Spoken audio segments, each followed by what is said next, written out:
Battlefield 2042 definitely has its problems, but I think they might have made history with this Battlefield in a way that we did not expect. And I say this because with recent news we have about the new upcoming Battlefield, they are reverting back to the 64-player servers. So this could be the only Battlefield we ever see with 128-player servers. I definitely do think reverting back to 64 players is going to be right for the next upcoming Battlefield, but I don't think overall the player count was the sole problem when it comes to 2042. I personally believe that the biggest problem with these 128 player servers definitely came down to map design, which honestly was one of the biggest problems with this game at launch, and still is in some cases, but they did do a good job of rectifying the map designs and reworking most of the maps. But when you're definitely designing a game and have a certain amount of players you want to have on the battlefield, you can't have barely any cover and complete openness, because it just is not going to work. And that's basically what you've seen with the launch of 2042. Every map had absolutely like zero cover, and it was basically just a recipe for disaster before the game really even came out. But I definitely do think 128 players can be done right, and I do hope in the future we see that again from Battlefield, maybe try it once more. But with the way this game was criticized, and rightfully so, I think they might be probably too scared to go back and even try that again.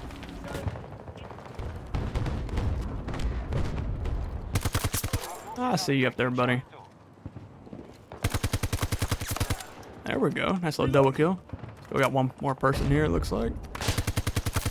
Oh, what a shot. Wow, got me with a Magnum there. Like I said before, I do think going back to 64 players is the right move.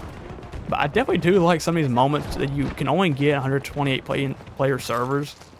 The type of action is absolutely constant in these servers. Definitely one of the main drivers I like playing it. Nice little double kill there. Because definitely in the smaller servers, you could go around walking for a while and hardly not seeing anybody. But in here, you know, there's always somebody in the line of sight. So it keeps the action happening fairly quickly in here.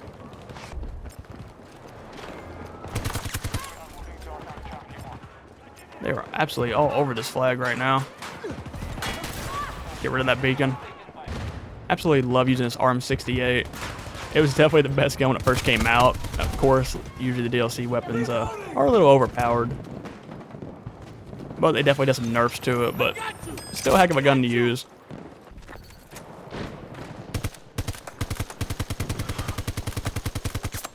Wow, just barely got him through the bush there with that last shot. But most definitely let me know down in the comments what your feelings are about going back to 64 player servers.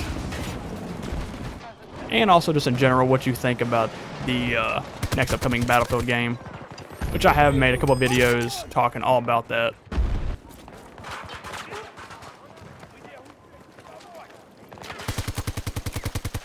Oh, buddy, you flew into the wrong spot there. Okay, he about just got me. I believe Battlefield definitely kind of learned their lesson when it comes to 120 player servers. You know, bigger is not always better. Even though it does make stuff interesting, but overall just not better experience on the game.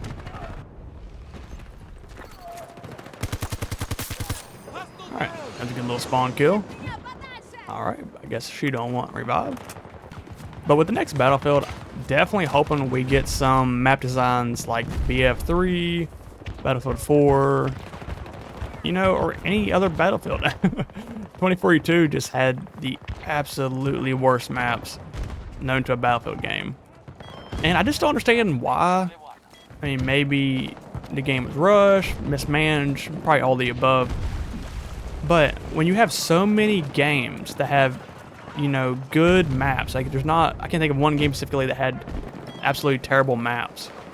And then you release this game with maps that are just absolutely no cover whatsoever.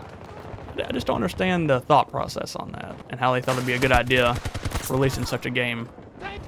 But with the way EA is talking and admitting some of their wrongs, and I love to keep on hearing them going back to more dense maps, that is absolutely what the next Battlefield game needs. Go back to the roots, You know, you don't need the largest maps, just a good sized map that will have good flow on it with a lot of cover and a lot of interesting places to have some good old firefights at. Sorry, buddy. I know I was kind of camping, but I can hear y'all outside. Just blame the game for making the footsteps so loud.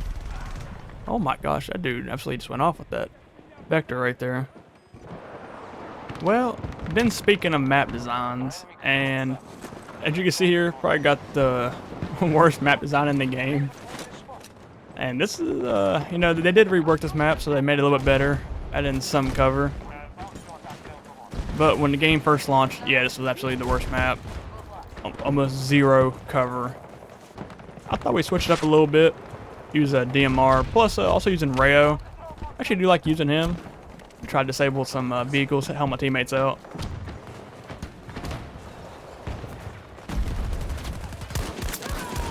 There we go. Oh my gosh, this thing might be a two-shot. I am wondering a little bit if Portal will be in the next Battlefield. I seriously doubt it. But I feel like it's kind of the same situation with the 128 players idea. You know, Portal itself is not so bad, but just the way it was implemented, which is so poorly done. And I absolutely love the idea, hearing about it before 2042 came out.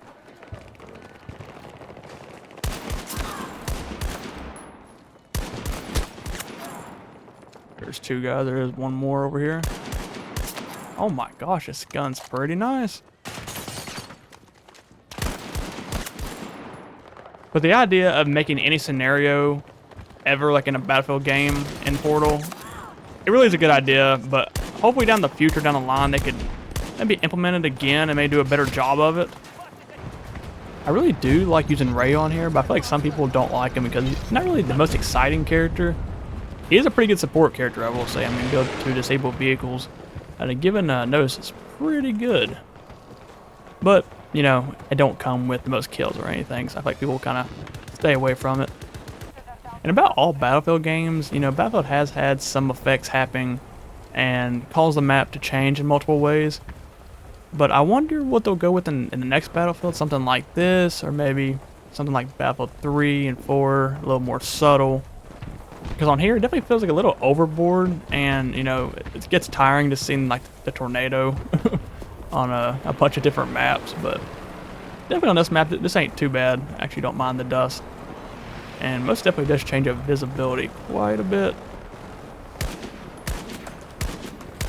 Oh, them were 3 perfect shots right there.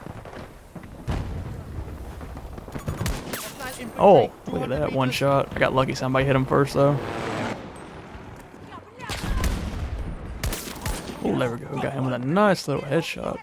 He was on a pretty nasty head glitch there. That's got him as well.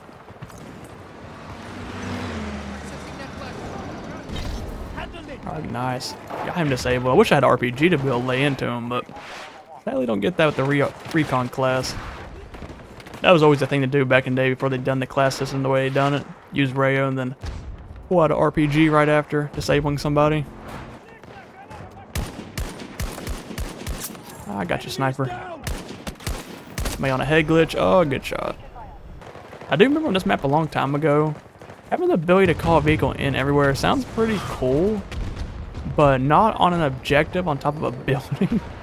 I remember definitely on this map playing Breakthrough and absolutely everybody having tanks on top of the last objective. It definitely created some pretty interesting gameplay doing that, you know, but definitely unbeatable when you have like 4 tanks just staring at one elevator waiting for somebody to come up. I definitely don't mind the calling in vehicles idea, but I'm kind of curious to see what they'll go with in the next Battlefield. Probably go back to the roots where mainly just get vehicles that spawn. Because it definitely seems like with all the talk and everything coming out about the next Battlefield, it's all just going to be back to the roots. I mean, they should just call the next game Back to the Roots, because that seems like what it's going to be. Which, definitely not complaining about that whatsoever. You give me Battlefield 3 Remastered, I'll be a happy camper. Literally, I'll probably be a camper on that game sniping. That's absolutely what I love to do back in the day on Battlefield 3.